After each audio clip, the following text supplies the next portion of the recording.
The desert kept its own counsel. By late afternoon, the sky over Red Arroyo turned the color of hammered brass, heat trembling off the flats, cicadas burning their music into the air like nails. Cass McKinnon had been 38 years on this earth, and most days felt longer than they had any right to. Folks in town called him High Cass, on account of his size and the mesa he ran cattle under, but the truth of him lived in the spaces between his words. He talked little, worked long, slept short. The house he'd built with his brother sat on an old caliche rise, where mesquite shouldered the wind and jackrabbits carried the dusk on their backs. His brother was years under the red dirt now. The house stayed. At sundown, Cass set his branding irons back in the shed and washed with a ladle, the water warm as spit. The day had cut new lines at the corners of his eyes. He was reaching for the coffee pot when a sound bled through the heat, 3 small knuckles on a plank door, quick and certain, like a heart that hadn't yet learned fear had a longer stride. He turned and opened. The light behind him framed a little girl thin as a whip and stubborn as a sprout punching up through gravel. Her dress had the desert in it, sun-brittled, hem chewed by thorns. Dust streaked her cheeks. One eye haloed with yesterday's bruise. She couldn't have been more than 7. "They hurt my mama," she said, mouth not quite steady. "She can't get up." She said, "Knock at the biggest house with the bull skull on the fence. That's you, ain't it?" Cass looked past her, no wagon at the gate, no horse. Only nighttime yawning open and the wind standing still before it made up its mind. "Name," he said. "June." The chin lifted with a kind of desert pride that grows when there's not much else to drink. "June Porter. Mama's Ruth Ann. Silas he—" The word caught. "He left her by the wash with the javelinas." Cass felt something old and stubborn move in him, not anger that flares quick and dies, but a slow coal in the gut. The kind you live by when nights are long. He crouched so his largeness wouldn't tower like a threat. "You thirsty, June?" "Yes, sir." "Hez?" He handed her the dipper, watched her not spill a drop, then set his hat low and lifted his rifle without show. "Where?" She pointed east, where the land gathered itself into broken shale and Ocotillo spines, where the Cometa Wash cut its dry vein through the flats. "By the cottonwood with the lightning scar," she said. "Get inside," Cass told her, voice leveled by a life of storms. "Sit by the cool of the stove. Don't touch the blue jarley. Eat a biscuit if you see one." She didn't move, like a quail deciding whether the shadow meant hawk. He reached into his pocket and brought up a horse he'd whittled last winter, meant for no one in particular. He set it in her palm. "For when the wind is loud," he said. June squeezed it and stepped in, as if the door were a threshold she was allowed to cross, only because he said so. Cass shut the heat out behind him and walked toward the eastern dark. The desert let him pass, as it lets anything pass that moves with respect. He cut through greasewood and white rocks that remembered oceans. The wash lay ahead, its bed cracked like old knuckles. Coyotes had written their night language there. The cottonwood stood a little left of center, bearing the story of an old storm down its trunk. He smelled whiskey first, then blood dried to copper. Silence rode both. She lay where the shadows bunched, one arm crooked under her ribs as if to hold them in. A woman in the shape of a life being cut down smaller. Cheek split, lip swollen, dress torn where a hand had not been gentle. There was a rope burn around one wrist, the skin angry and raised. But the eyes, brown and unfixed, were not asking the world for pity. They were appraising whether the world meant to do worse than had already been done. Cass knelt without pushing air around like he owned it. "Ruth Ann Porter," he said, because names steadied things that wanted to unravel. She breathed once, thin and short. "He's gone to drink," she said. The voice held rasp and sand. "He will tell it wrong." "Oh, he'll tell it loud," Cass said, the corner of his mouth hardly moving. He eased his arms under her, and in that motion he switched from man to shelter. She sucked a breath that hurt her to take. He stood with the ease of a habit that had carried cattle from bog and men from worse. Her head found the hollow under his collarbone, as if someone had told her once that was where a chest was quiet. "Child?" she asked. "At my place," Cass said. "Water in her." He carried her across the wash, and the land gave him a path where before there had been none. Coyotes watched and did not move. Night fell the way it does when it's earned. He never looked back. The house met them with shade and tin pings cooling. June stood just inside where he'd left her, the horse clenched in one fist, a biscuit gone missing in the other. When she saw her mother's face, some small rope inside her loosened, and for a second she looked what she was little. Cass laid Ruth Ann in his own bed, because there was only one that was worth a body's sleep, and because his brother hadn't died for him to place the living anywhere less. She tried to give him back the room with her mouth, but he shook his head once, the way a man does when the choice made him long before the question arrived. He cleaned her wounds with water, not cool enough, but clean as he could make it. Hands big, movements careful, every touch saying what his mouth never would know knew hurt tonight. June climbed up beside her on the far side, light as a sparrow landing where it knows the branch. She slipped the wood horse onto the pillow and put her head where her mama's shoulder met the bed. The girl watched him work. He did not perform for the watching. Outside, heat unwound into darkness, and the desert sat back on its haunches. Inside, the walls took on the particular quiet that comes when suffering finally meets a hand steady enough to hold it without judgment. Ruth Ann dozed and woke, each time not quite remembering in the first breath where she was. Each time she saw the man by the washstand, his back broad, his profile a cut of mountain and stubborn. Each time she closed her eyes without fear. When she could swallow a little, he fed her broth spoon by spoon. When she drifted into a slant of sleep that might actually rest her, he sat with his hat in his lap and looked at the place where the plaster hadn't held years ago, a crack like a map to somewhere that no one ever got to. He thought of the grave under the Ocotillo 2 miles out, where his brother lay because they had misjudged a river that turned quick when cloudburst took it. He thought of the way silence can be a kindness or a blade. He thought of the girl asleep with a carved horse under her jaw. He did not think of the town, because the town would think of him enough for both of them. Word travels in a desert. There's nothing to soft it. By noon the next day, in the Blue Bottle Saloon, where flies held their meetings over beer, Silas Porter had found a way to be bigger than his smallness. He told the story loud enough that men who didn't give a damn had to hear it. He said his wife was taken by the giant at the Caliche house. Said he knew what kind of bed she was in, and what kind of man Cass McKinnon was when doors shut. Men nodded because nodding costs less than pushing back. Some laughed because laughter is cheap courage. Sheriff Tom Kincaid told Silas to settle, which is a word sheriffs use when the scale is already leaning. Silas sneered. He had the kind of face that made sneers look like it was built for them. He rode out near dusk, not by himself. The desert isn't kind to the lone foolish, but it will carry a pack of them just fine. Cass had hitched the wagon to haul water from the spring below the lava rock, and had brought back a sack of flour and a coil of hope he didn't name. He split wood until the rhythm calmed the desert inside his chest. June trailed his shadow like a second, talking some, not asking much. Ruth Ann sat propped with a pillow, sewing a rip in a shirt that wasn't her making, needle moving like a prayer remembered by the hands before the mouth. "Folks will look," she said when he brought in the water. "Folks always do," he answered. "I've brought you trouble." "Trouble fades slower than shame," he said. "I've had both. I can wait." She looked at the window then, where heat shimmered and the world bent waves around the distance. "He's not a man you can knock sense into," she said. "That's why I don't aim for sense," he said. "I aim for the place he thinks the world can't reach." She didn't ask where that was. She knew. Men like Silas wear their pride outside, and the sun bakes it hard, and they think the crack in it doesn't show. They ate slow, drank water like blessing, let the house learn their sounds. June's eyes did that brave thing children's eyes do when they begin to trust a room not to bite. When the wind shifted, they felt it in the floorboards and in their bones. Sand carries a taste that tells you what the sky intends. The light turned the color of old money. The Ocotillo spines wrote thin black scripture against the west. Cass stood and set the rifle near the jam. "Storm," he said. Ruth Ann's hand found June's hair and smoothed it.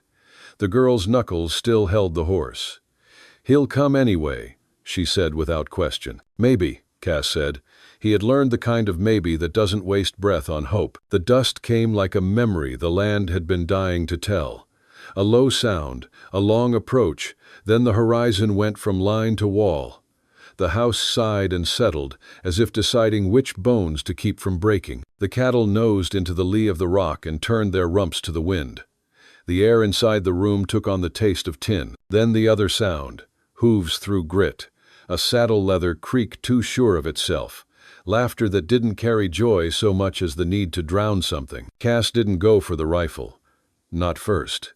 He lifted the lantern, checked the wick, set it near the sill. The storm shouldered the house.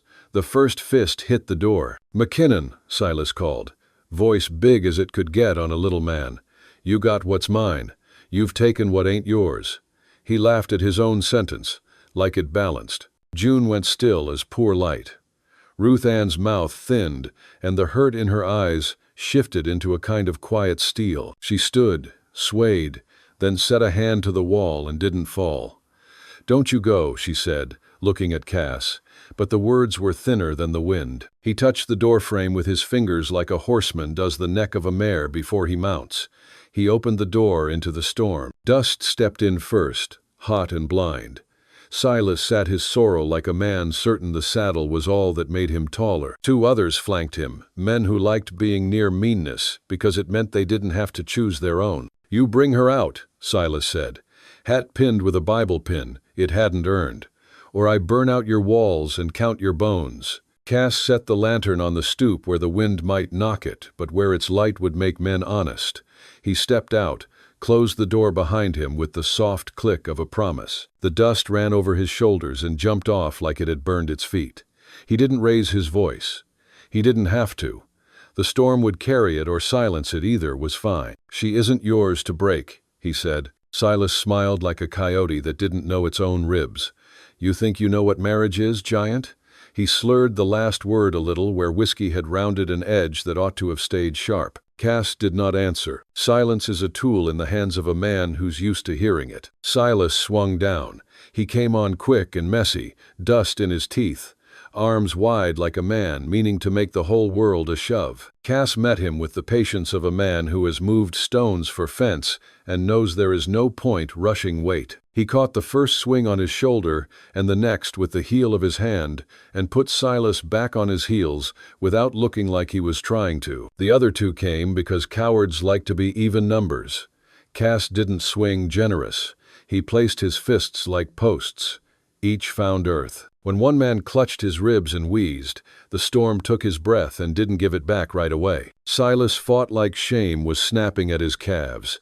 He found Cass's cheek once, and blood set a small hot line, but it only showed the way a match does in noonlight, useless and bright for nothing. Cass took Silas by the lapels and pressed him to the porch post where his brother's hand had hammered the nail that held the bridle rope hook years back. The post shook like a tree learning wind again. "Kill me," Silas hissed, spittle gathering in the corners. "Make the story fit you." He laughed. It had no music. Giant man, giant rage. Town loves a right-sized tale. Inside the house, June's voice threaded through the dust, small, certain, carrying a mother's name. It hit Cass, in the place Ruth Ann had tried to hold her ribs. He looked at Silas and saw not the man, but the thing pried in a skin suit, reaching for a headline. He let go the distance of a fist and did not take it. "You'll answer," he said, voice lower than the wind could steal. "Not here. Not by me." He turned Silas, half dragged, half drove him to his horse, and put him up with the gracelessness that befits a man not worth gentleness. The others swore and blinked the dust out of eyes that had never seen beyond their own boots. Cass didn't look at them like they were men. He looked past them to the line where the land lifted to the mesa, and the mesa did not move. "Tell Kincaid," he said into the storm, "I'm coming with you in the morning." Silas found a way to smirk even with blood wetting his lip. "You think law's your size," he spat. "No," Cass said, "but conscience fits everybody." "Obo." He stepped back into the house and shut the dust on the outside of the door. The quiet that came wasn't real, but it was close enough to rest on. Ruth Ann stood with her hand still on the wall. She had watched him not take the short road. June ran to him and put her head against his leg because children know which tree doesn't bend wrong in wind. "You could have ended him," Ruth Ann said. "Not a question, a measure. He's already ending, Cass said. He just don't know what it looks like. That's... The storm went on until it had said all it meant to. Houses in these places learn to flex, or they learn to fall. This one had been taught by loss to stand. Morning cut the dust to gold. It lay in drifts against the goat pens and in the low places where water never settled anyway. Cass saddled and Ruth Ann watched him with a look that had more miles in it than she had years. June wound the whittled horse's string around her wrist like a lariat for something she could not name. "You don't owe me more," Ruth Ann said. She meant it. "I know," Cass said. He meant it back. He rode with Silas, slumped ahead of him like a sack that resented being carried. The two who'd come last night fell in, quiet as men who'd learned something they wouldn't talk about. Sheriff Kincaid met them at the jail with a jaw that didn't want to pick a side and eyes that already had. He looked at Ruth Ann's face when she came an hour later. He looked and then tried not to. The town watched because that's what towns do when they're not working. Silas Porter, Kincaid read from a paper that reckoned it was law because he was holding it. "You'll be held for striking your wife, for leaving her in mortal danger, for..." The sheriff cleared his throat at the next line. "And for attempting to incite harm at the McKinnon place." The last words sounded like fence wire pulled tight because the posts didn't line. Silas smiled slow. "Boys," he said to the street more than to anybody, "see? Giant stole a man's property, and now he's the one bringing the law. World's turned funny. Maybe God likes a joke." He cackled like laughter could make it true. Cass's hands wanted one thing. His jaw wanted another. He let them want. He didn't give them. There are forms. There are cells. There's a way small towns pretend they are big enough for everything that happens inside them. Kincaid did what he could. It wasn't all right. It was more right than the desert had expected. After, Cass led his horse by the reins down Main where shade made people kinder. Men whose hats never came off passed him by with their eyes. Women on porches rolled threads of the story between their fingers, like they were separating burrs from wool. Some looked at Ruth Ann, and pity came too soft, too late. She held herself straight, and did not move the corner of her mouth for any of them. June saw a display of sugar sticks in the window of Bartle's store, and looked like a child looks when life offers something that isn't pain. Cass saw it, and went in, and set a nickel on the counter, and the grocer made a face like the money had carried contagion. Cass's eyes met his, and the grocer's face remembered manners it had forgotten. There is a way to walk a woman down a street so that she is not made smaller by it. Cass found that way without thinking about it. He walked just enough in front to take the eyes that couldn't help themselves. He walked just enough beside to say he wasn't her jailer and not her owner either. June split the difference, holding her mother's hand with one and the sugar stick with the other, and looking up at both, like a compass, finally got a needle. At the end of town stood the little church someone had pushed upright against wind and weather. The mission woman there, Miss Larkin, had hands that had sewn men back into themselves after Apache nicks and childbirth cuts, and the ache that comes of living this side of the Rio. She looked at Ruth Ann and saw the ledger in her skin, and did not balance it out loud. "You can stay in the back room a while," she said, "in the shade. We'll mend what we can, and learn to live with what we can't." Ruth Ann looked at Cass then as if to ask permission, and then as if to tell herself she didn't have to. Cass lifted his hat and scratched at where the sweat had dried. "The back room will do better than my front," he said. June looked worried at the idea of rooms not Cass's. He bent to her and tapped the horse. "You'll patrol," he said. "Some places need a small sheriff." She nodded like she'd been sworn in. There are papers to sign when a woman decides her body is not furniture. There are words like annul and petition and witness. Cass made his name where it would hold something of her safe. He did not read the room for who approved. That night, back at the Kalish Rise, the house felt a different kind of empty. The kind that follows after the right thing is done. He lay on a cot he'd thrown up in the storeroom and watched light crawl across the ceiling. He heard close things, the scrape of a mouse, the stretch of wood. He heard far things coyote yips turned to song, the long, low train that never came here but told other people's stories in the distance. In the middle of the night he rose, went to the door, leaned his shoulder against the jamb like he'd lean against an old friend who didn't require talk. The desert was a black sheet pulled taut over what men think matters. He said a name once into it. Not Ruth Ann's, his brother's. A man tells one grief to another, and they look at each other and nod. Days set themselves again. He rode fence. He salted cattle. He took a hammer to a pump that always tried to be difficult.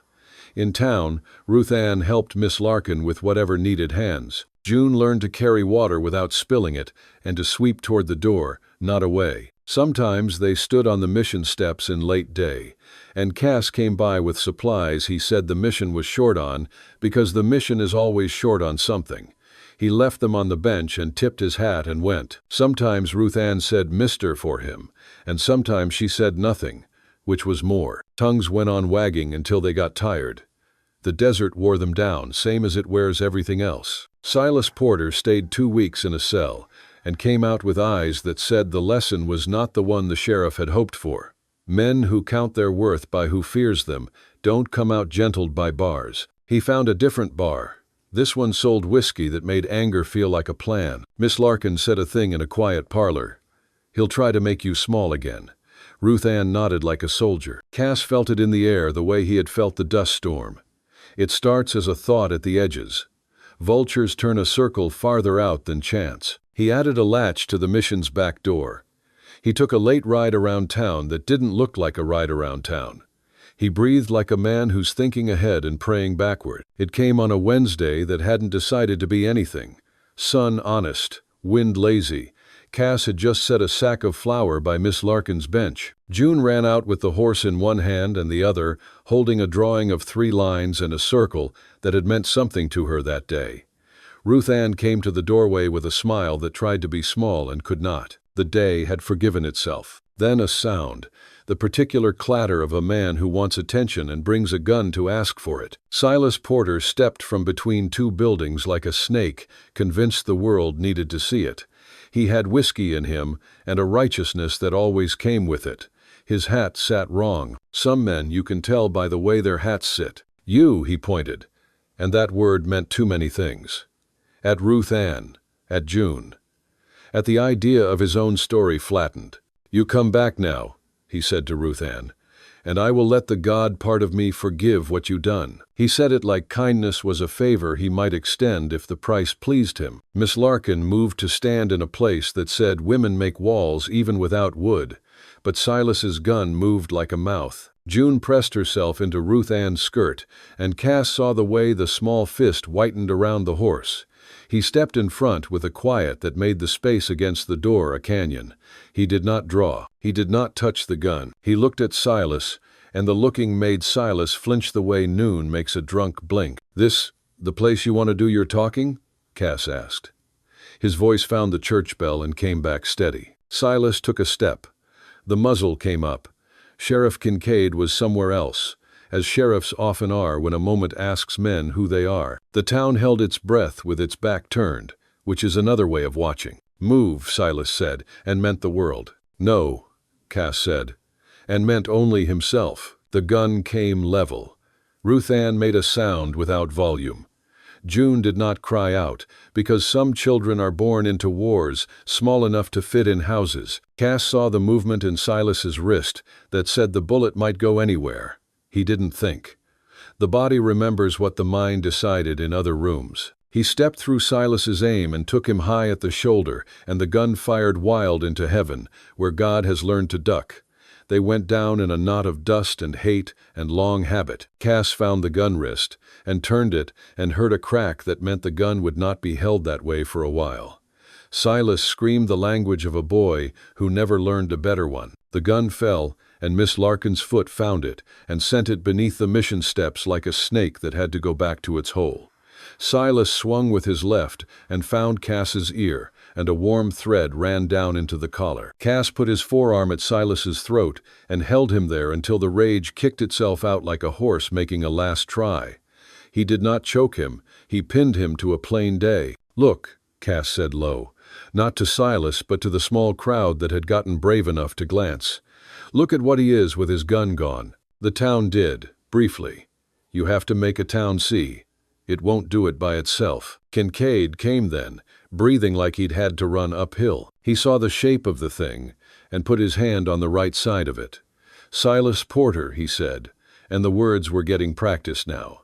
"You're done." Silas spit up into his own face, and it fell back onto his lip, and he didn't wipe it.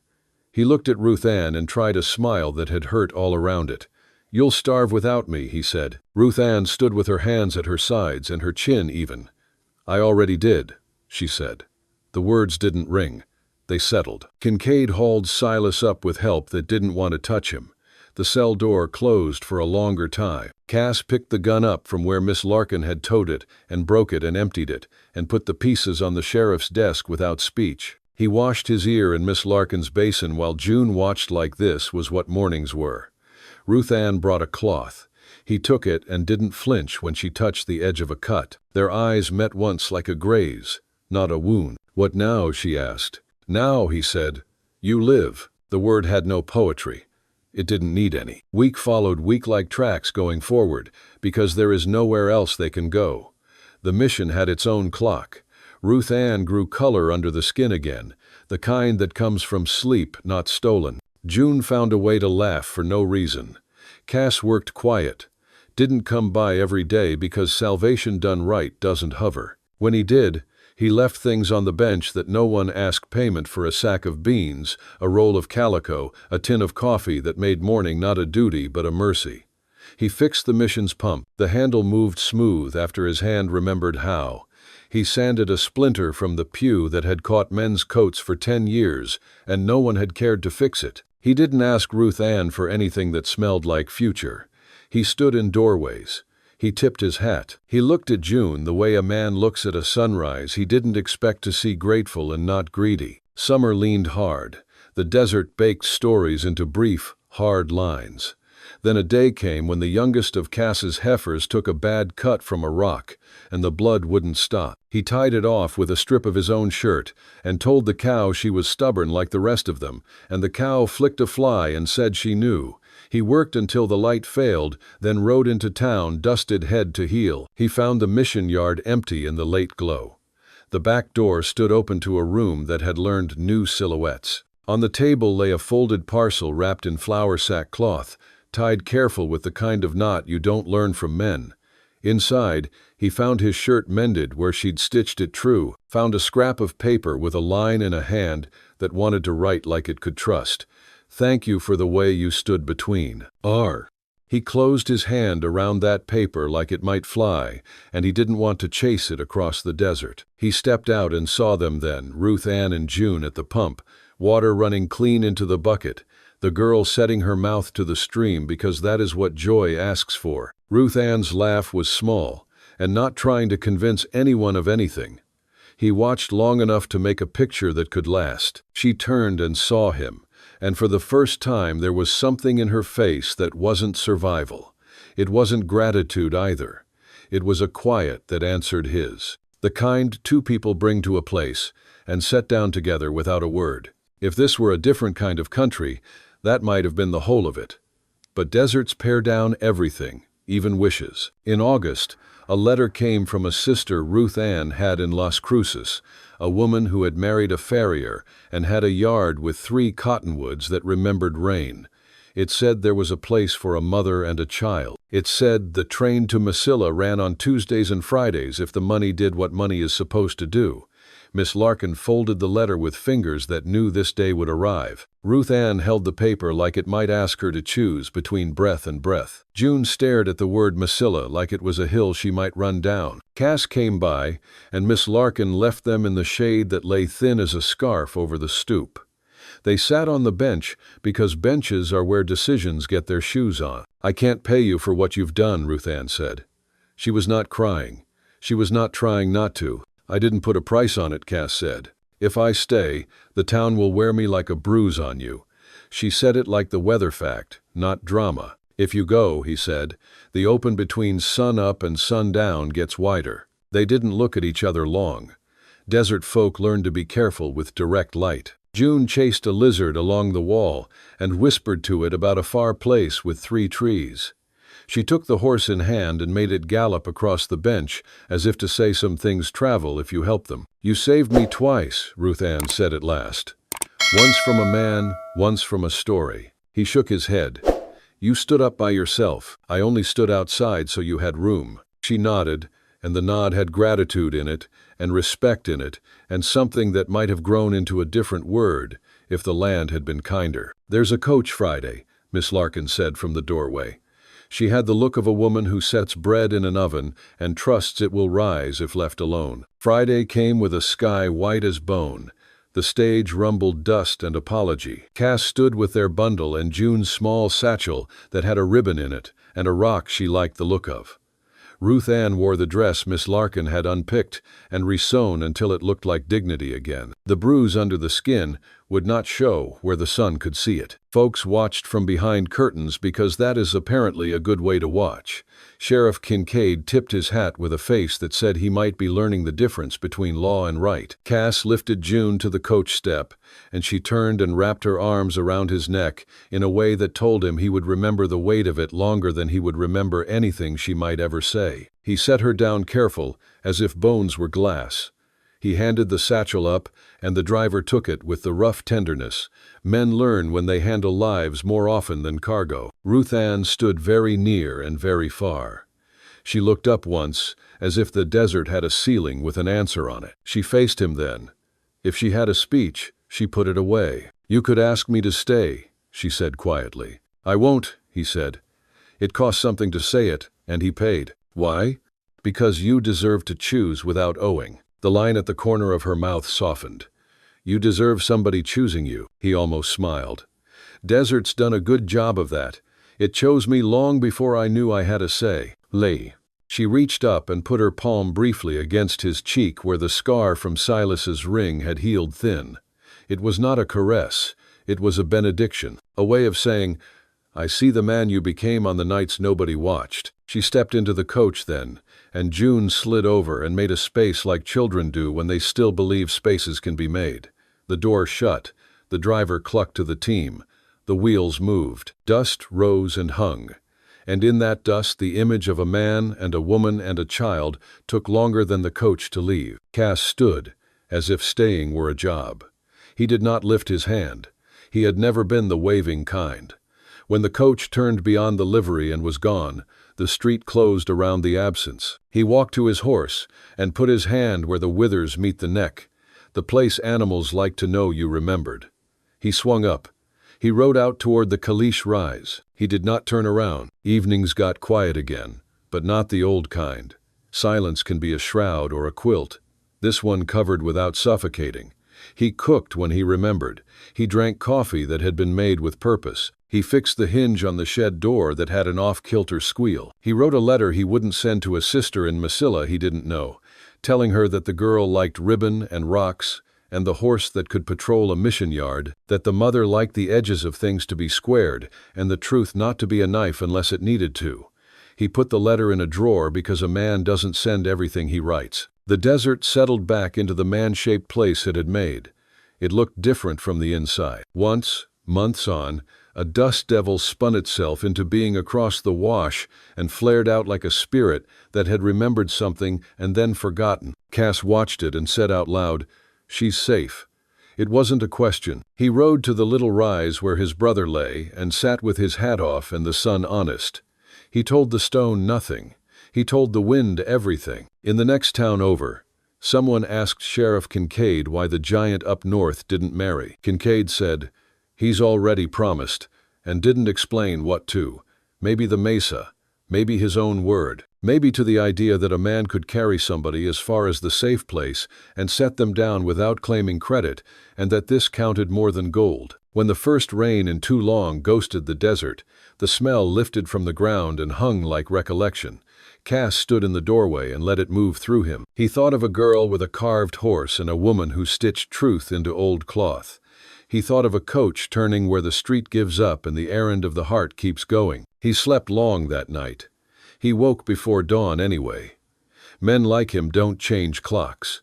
He saddled and rode out where the cattle pushed dew into dirt, and the horizon was a promise no man could own. The wind carried her name long after he stopped saying it. Silence wasn't punishment, it was peace. And yet, when the season turned, the land seemed to remember the shape of her. The cottonwoods down the wash leafed sooner than they should have.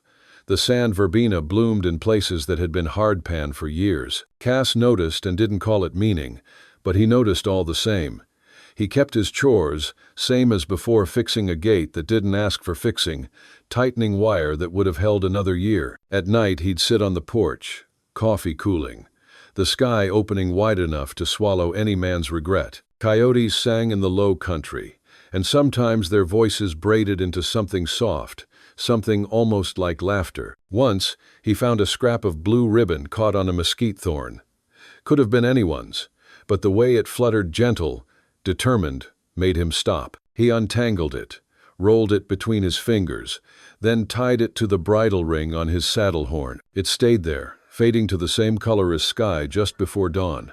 He never took it off. Years would pass that way, counted not by calendars but by the slow mercy of small things, the scent of rain on caliche, the creak of his brother's old chair, the rustle of grass reborn where dust had ruled. When riders came through, they'd say the man up on Caliche Rise kept to himself but was fair, never turned away the thirsty, never raised his hand in anger. Some said he'd once stood down a storm with nothing but his will. Others said he was waiting for something, though they couldn't say what. Cass never corrected them. At sunset, he'd ride to the ridge where the light broke itself on stone. From there he could see the far country, a haze of gold and ghost. He'd tip his hat to no one in particular and sit till the shadows stretched long enough to take his shape. When the last edge of sun slipped under the horizon, he'd say one word, low as dust, "Safe." Then he'd turn home, slow and steady, the ribbon whispering against leather, the wind carrying everything that didn't need to be spoken. And the desert, faithful and unjudging, carried it back to her in its own way. "I have to marry my cowboy friend's widow or lose the ranch to thieves." In the merciless sun of Red Creek, Colorado, circa 1875, the air hung heavy and still, thick with the shimmering heat that clung to the baked earth. A gust of wind, a rare event, only served to whip up a stinging cloud of dust, making the world a canvas of oppressive red and brown. This was a land that bred solitude and demanded a certain kind of toughness, a truth etched into the landscape and mirrored in the face of a lone man. Elias, a figure of silent endurance, stood at the edge of his property. His worn-out boots were caked in the same clay that covered the cracked expanse of the ranch, his faded jeans and patched denim jacket, a uniform of a life lived by the land's unyielding rules. A man of few words, his conversations were with the cattle, the rusted machinery, and the fence posts he hammered into the ground with relentless precision. He was a man defined not by the people he knew, but by the work he did alone. Just as the sun began its descent, bleeding a weak orange across the sky, Elias, seated on his dusty porch, carefully sharpened a hunting knife, his movements methodical and practiced. He was just a ghost, an echo in the quiet canyon. Suddenly, a sound tore through the silence, a cry, faint and distant, but unmistakable. It was a child's cry, thin with desperation, a sound utterly alien to this harsh, barren land. The cry came from the north, from the treacherous, winding path that cut through the canyons. The noise shattered the peace and the loneliness that Elias had long cultivated, a sharp intrusion into his predictable world. He froze, his calloused hand tightening on the knife hilt. The calm he lived by, the isolation he had built, now felt fragile. He had a choice to make, a clear line drawn in the dust before him: ignore the sound and maintain his solitary peace, or respond to a call that promised only trouble and entanglement. Without a moment of hesitation, he rose to his feet, a heavy responsibility settling on his shoulders. He walked with a determined stride toward the canyon, his feet kicking up dust with every step. The child's cry, though weak, was an iron hook pulling him forward, forcing him to confront a world he had so carefully avoided. He was no hero, no rescuer, but something in the desperate sound would not let him stay where he was. He was moving, and with every step, the story of his solitary life was beginning to turn on a new page. He had to go. The funeral took place on a hot afternoon, the kind of heat that made the air shimmer above the dirt road leading up to the small cemetery. A few cottonwoods stood along the fence line, their branches hardly moving, offering little shade for the